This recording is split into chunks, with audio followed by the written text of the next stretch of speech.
Fé de verdade não é o que você pensa. Fé de verdade não é quando tudo dá certo. Fé é confiar quando tudo dá errado.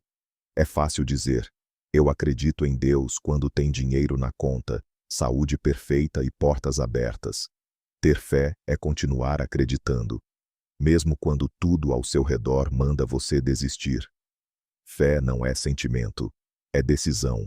Escolha confiar. Mas o teste real acontece quando ninguém te entende. Quando você ora e parece que Deus está em silêncio. Quando a resposta que você queria não vem. É nesse momento que você descobre. Você tinha fé em Deus, ou só no que Ele podia te dar.